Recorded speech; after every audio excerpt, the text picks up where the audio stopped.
In 10 hours? The sheriff nodded. It's an acceleration from the norm, that's for sure. It's a freak show. I mean, what kind of tree grows that fast?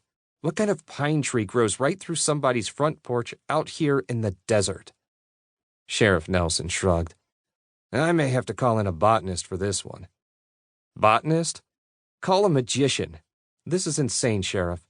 The insurance company will never believe that some radioactive mutant tree broke my porch. Even if this thing were a cactus, it wouldn't make sense. I'm going to be doing overtime for the next 3 months to pay for this. Now, don't worry about the insurance company. I'll file a full report, and their claim investigator won't be able to argue with the evidence right in front of them. He trailed off, staring into the distance. What? Was that tree there before? Mike looked where the sheriff was pointing. About 500 feet away in the open desert was another pine tree. This one was about twice the height of the one protruding from his porch. No, he said. Then it's very peculiar. Maybe it was there and I just didn't notice. Now, Mike, neither one of us is prone to being an idiot.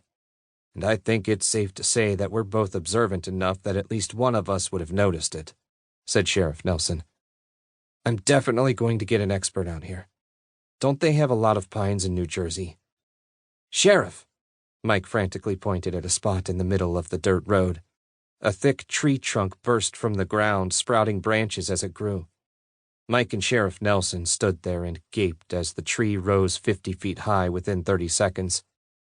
I'm dropping the prank theory, Mike said.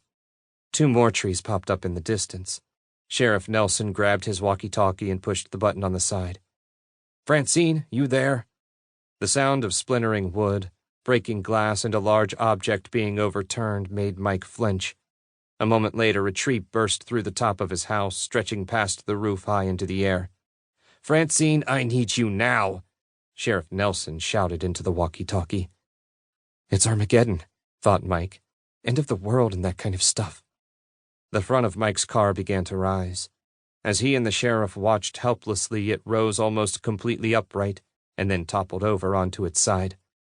Let's get the hell out of here, Sheriff Nelson shouted. He and Mike sprinted over to the sheriff's vehicle as a second tree burst through Mike's front porch, taking the swing with it. Mike threw open the passenger side door and got inside the car, slamming the door shut behind him. He instinctively reached for the seatbelt, then immediately decided that he very well might need to leap from the vehicle at some point. Sheriff Nelson thrust the key into the ignition and started the engine.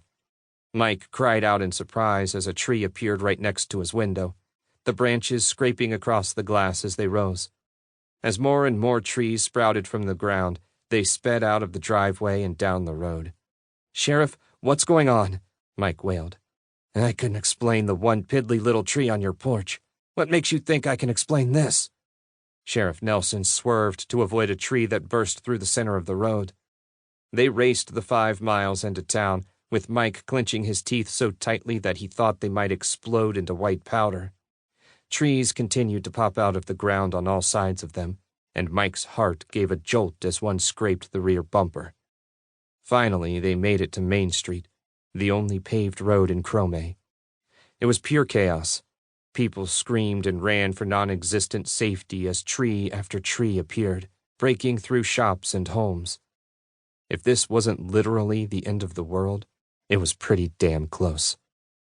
78-year-old Mrs. Tunstall pushed her husband, who'd been confined to a wheelchair 6 years ago, at a full sprint, a sight that would have been comical under other circumstances.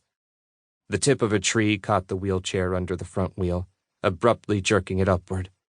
Mrs. Tunstall wailed as the handles popped out of her grasp, with Mr. Tunstall clutching the sides for dear life to avoid tumbling out.